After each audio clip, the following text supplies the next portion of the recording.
আমাদের গ্রামের নাম সুবর্ণপুর। আমি রহিম। আমার সামনে যাকে দেখতে পাচ্ছেন, আমাদের এই গ্রামের সব থেকে বৃদ্ধ লোক এই হাবু কাকা। ছোটবেলায় বড়দের কাছ থেকে শুনতাম পৃথিবীর সব থেকে বৃহত্তম ও বড় জঙ্গল আমাজন রেইন ফরেস্ট। সেখানেরই একজন ফরেস্ট গার্ডও তিনি। তবে আর যাই বলেন, হাবু কাকার গল্পগুলো আমার খুব ভালো লাগে। তাই আজকে বললাম, কাকা আজকে অনেকদিন হলো, তোমার থেকে একটা কথা শোনার ইচ্ছে ছিল। শুনবো শুনবো বলে আর শোনাই হয়নি।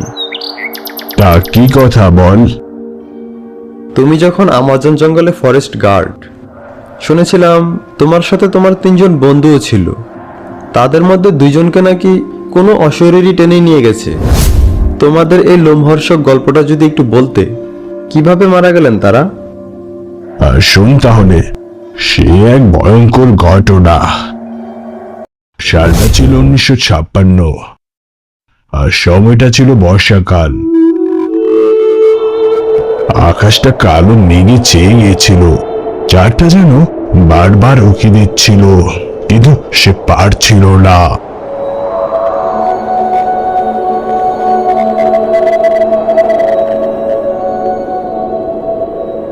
কিরে রাজু, আজকে তো বৃষ্টি আসবে মনে হয়।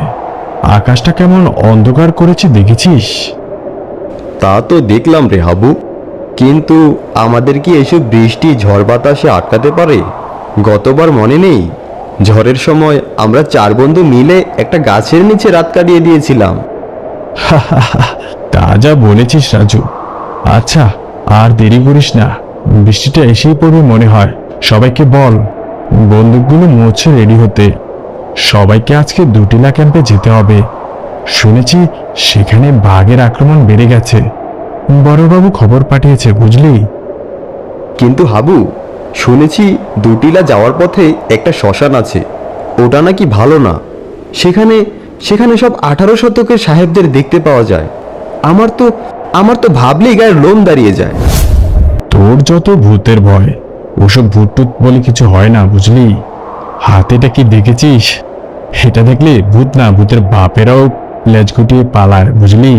যা, তাড়াতাড়ি রেডি হয়ে নে, আর সবাইকে রেডি হতে বল।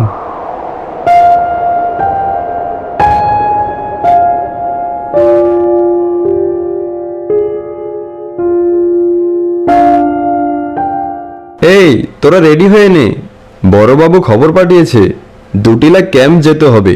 চল চল চল। কি বলছিস রে? দুটিলা ক্যাব? ওটা তো অনেক দূরের পথ, 2 দিন লেগে যেতে পারে। আবার পথে কত ভয়। পলাশ, রাজু, সর্বনাশ হয়ে গেছে। কি হয়েছে কানাই, কি হয়েছে? সর্বনাশ হয়ে গেছে, আমাদের রান্না বান্না করা বাবুর্চি বুড়োটা আজকে পটল তুলেছে। কি বলিস কি রে? জগাই বুড়ো মরেছে? লোকটা খুব ভালো ছিল গো। হ্যাঁ রে, লোকটা অনেক ভালো ছিল।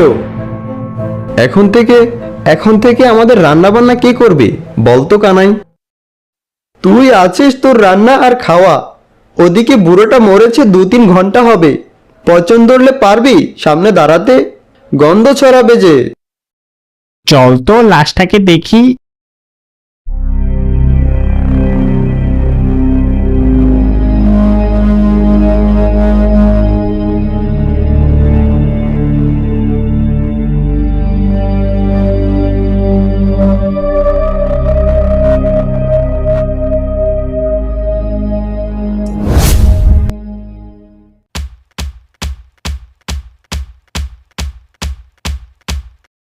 কানাই, রাজু, শুনলাম জগাই চাচা নাকি আর নেই।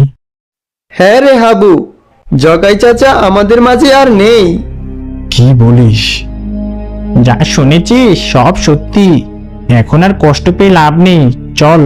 শুনেছি এখান থেকে চয়কুলো দূরে একটা শ্মশান আছে, ওটাতে নিয়ে যাই, চল।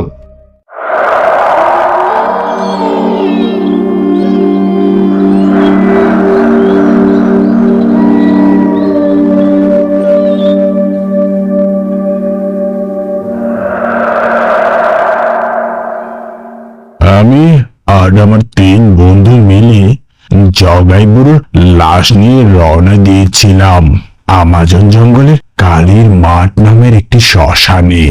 হঠাৎ রাজু বলল, আরে হাবু, হঠাৎ করে লাশের ওজনটা কেমন বেড়ে গেল মনে হচ্ছে। হ্যাঁ রে রাজু, ঠিক বলেছিস। মনে হচ্ছে এতক্ষণ ছিল একজন, এখন হয়ে গিয়েছে 3 জন। আমার মনে হয় লাশটা ফুলতে শুরু করে দিয়েছে, যার কারণে এমন ওজনটা একটু বেড়ে গিয়েছে। তবে যাই হোক, 4 কিলো তো চলেই এলাম, রাস্তা আর বেশি নেই।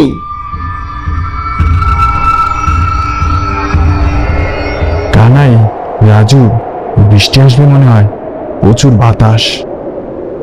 সামনে একটা ছোট ঘর দেখা যাচ্ছে, চল ওখানেই যাই।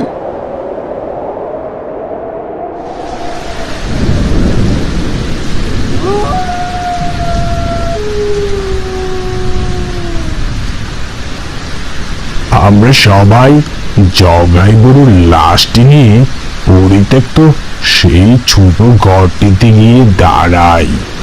দেখে মনে হয় বহু বছর আগে কারো বসবাস ছিল এই এলাকায়।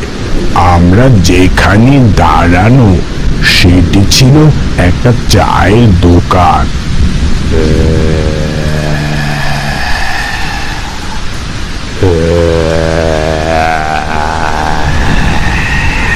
হাবু, এই হাবু, তুই কি কোনো শব্দ শুনতে পেয়েছিস? কারো গঙ্গানির শব্দ বলে মনে হয়। হ্যাঁ রে হাবু, আমার তো খুব ভয় লাগছে। আগেই বলেছিলাম জায়গাটা ভালো না। এটা মনে হয় কোনো জন্তু জানোয়ারের শব্দ। এতে ভয় পাওয়ার কি আছে? বৃষ্টিটা একটু কমেছে, চল, আর দেরি করে লাভ নেই। সামনে জঙ্গল পেরোলেই শ্মশান, চল চল।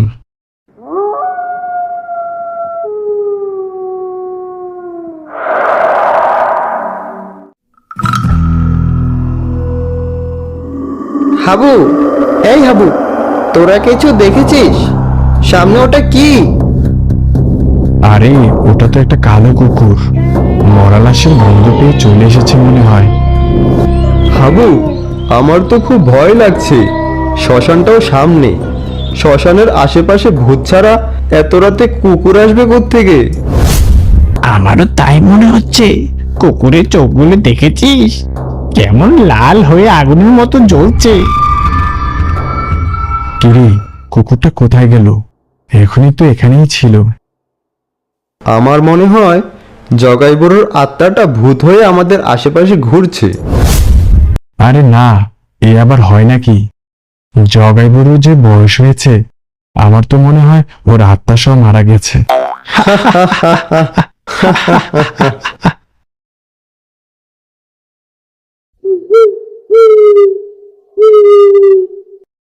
কানাই, সামনে একটা বট গাছ দেখা যাচ্ছে, চল ওটার নিচেই লাশটাকে রাখি।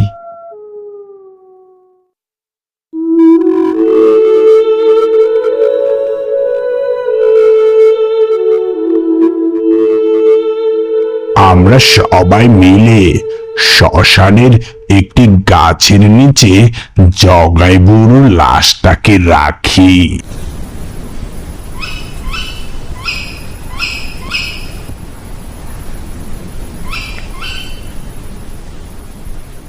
বাবুরা কি লাশ পোড়াতে এসেছেন বুঝি? হ্যাঁ হ্যাঁ, আমরা লাশ পোড়াতেই এসেছি। তা আপনাদের কাছে কি মরা পোড়ানোর গীত, ধূপ, তুলসী এগুলা আছে নাকি? না মশাই, আমাদের কাছে এসব কিছুই নেই। কোনো ব্যাপার না, আমার সাথে চলুন, আমার কাছে সব কিছু আছে। তাহলে তো বেশ ভালোই, চলুন, আমি যাচ্ছি আপনার সাথে। না, আপনি একা নন, আপনারা 4 জনই আমার সাথে চলুন। কেন 4 জন কেন? আমরা 4 জন গেলে লাশ দেখবে কে? লাশের কিছু হবে না, কিন্তু রাস্তায় অনেক বিপদ। আমরা আর কিছু না বলে ওই বুড়োর সাথে হাঁটতে থাকি।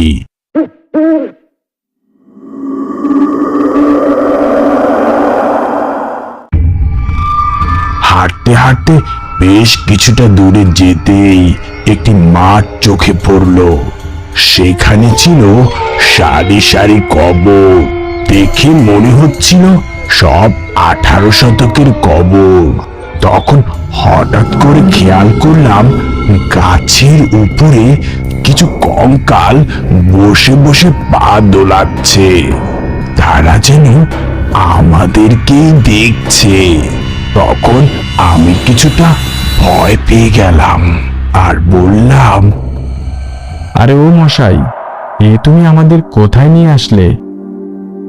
সামনে তাকাতেই দেখি আমাদের সামনের বুড়োটা আর মাটিতে নেই। সে গিয়ে বসেছে একটা গাছের মগ ডালে। তার চোখগুলো থেকে যেন রক্ত পড়ছে। লাল চোখ, কি বিবশ তার হাসি।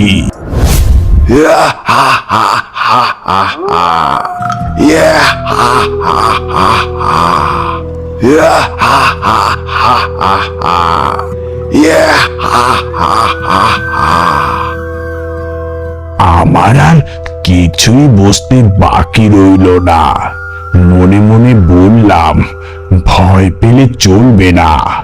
নিজের ভিতরে সাহস আনলাম আর বললাম, কানাই, রাজু, পলাশ, ভয় পেলে চলবে না। ও বেটার মতলব আমি বুঝেছি। ও বেটা আমাদেরকে ফাঁদে ফেলার চেষ্টা করছে, বুঝলি?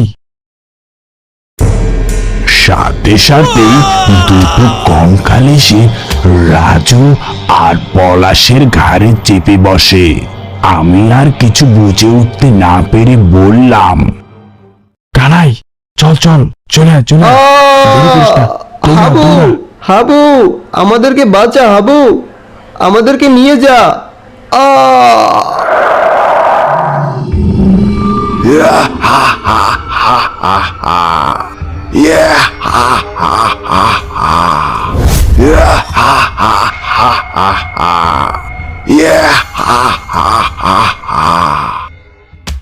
আমি তাদেরকে আর বাঁচাতে পারিনি। যদি তাদেরকে বাঁচানোর চিন্তা মাথায়ও আনতাম, আমরা চারজনই সেখানে মারা যেতাম। আমরা তাদেরকে বাঁচাতে পারিনি হাবু। কিভাবে বাঁচাবো তাদের? তাদেরকে বাঁচাতে গেলে যে আমাদেরও প্রাণ দিতে হতো। ঠিক বলেছিস হাবু, চল আর দেরি না করে জগাইবুড়োর লাশটার কাছে যাই, নয়তো জন্তু জানোয়ার এসে লাশটাকে আবার নিয়ে যাবে। হ্যাঁ হ্যাঁ, চল। আমি আর কানাই দুজন মিলেই জগাইবুড়োর লাশের কাছে যাই। গিয়ে আমরা যা দেখি তাতে আমাদের দুজনের চোখ কপালে উঠে যায়। যেটা দেখার জন্য আমরা মোটেও প্রস্তুত ছিলাম না। আমরা দেখি জগাইবুড়োর লাশটাকে একটা লোক চিড়ে চিড়ে খাচ্ছে। তার মুখটা রক্তে লাল হয়ে গেছে আর চোখগুলো আগুনের মতো জ্বলছে। আমি আর দেরি না করে কানাইকে বললাম, কানাই, এটা কি দেখেছিস? এখানে আর এক মুহূর্ত থাকাটা ঠিক হবে না। চল, এদিক দিয়ে একটা রাস্তা আছে, ওখান দিয়ে পালিয়ে যাই। হ্যাঁ হাবু, চল চল, তোদেরকে আগেই বলেছিলাম এই জায়গাটা ভালো না। আমাদেরকে দেখে ফেলার আগেই এখান থেকে পালাতে হবে।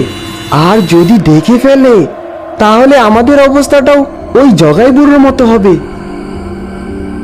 আমি আর কানাই সেখান থেকে পালিয়ে যাই।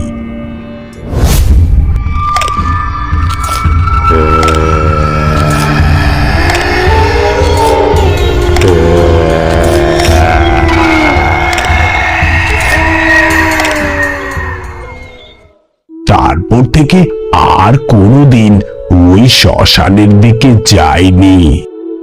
1993 সালে নিজের দেশে আমি চলে আসি। আর কখনো আমাজন জঙ্গলে আমি যাইনি।